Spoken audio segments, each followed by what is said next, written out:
Big Brother is watching you. Most of us are familiar with that chilling message of unceasing police-state surveillance from George Orwell's famous novel, 1984. In the terrifying Orwellian state, no one can escape the all-seeing eye of Big Brother.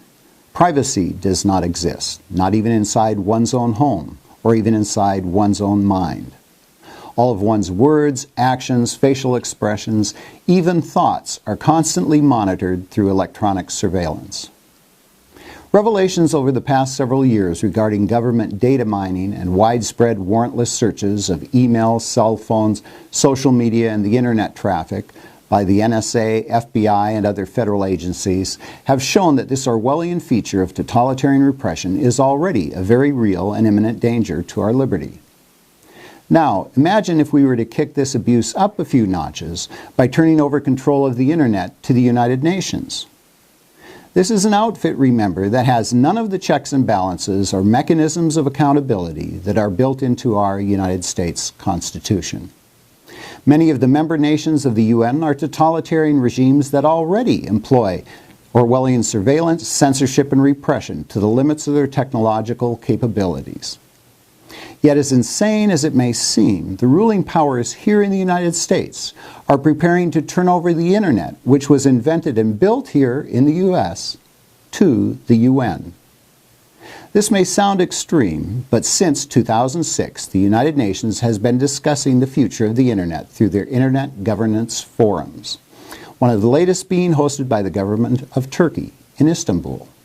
The Turkish government, according to the liberal left human rights organization Freedom House, is, quote, the world's leading jailer of journalists, end quote, and is infamous for censoring the internet as well as numerous other human rights violations.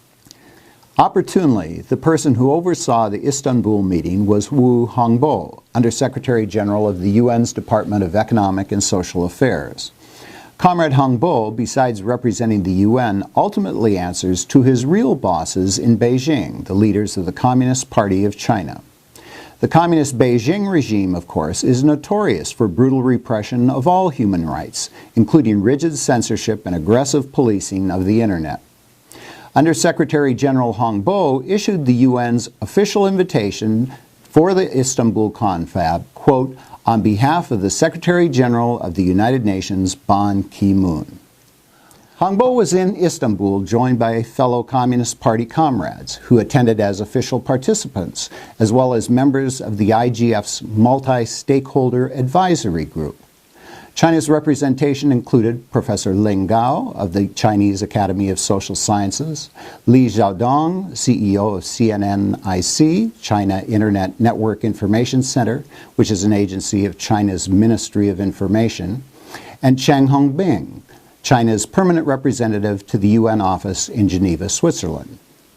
These are the folks that have helped build and maintain China's shameful Great Firewall that the communist regime uses to spy on, censor, restrict, and police internet usage.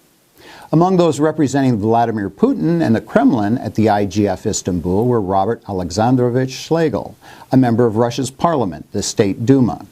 He is also a spokesman for the Russian Internet Governance Forum, where his official bio boldly admits, or perhaps boasts, that Schlegel was the press director of the Nazi movement, Putin's version of the Hitler Youth. These are but a few of the repellent individuals who were in charge at the UN's IGF Istanbul. In the past 2 decades, the internet has provided a platform that has allowed a flowering of independent, alternative media that now challenge the so-called mainstream media and provide a range of news and opinion not previously available. This is absolutely vital to freedom. Do we really want to see control of the internet turned over to Wu Hongbo, Alexandrovich Schlegel, and others of their kind? The Obama administration apparently thinks so and has been giving its blessings to move in that direction. No surprise there. As we have reported, it is being promoted by the usual cast of globalist world government promoting organizations, led by the Council on Foreign Relations and its British sister organization, Chatham House. No surprise there either. Former Department of Homeland Security Chief Michael Chertoff is a member of the Global Commission on Internet Governance, launched by Chatham House earlier this year.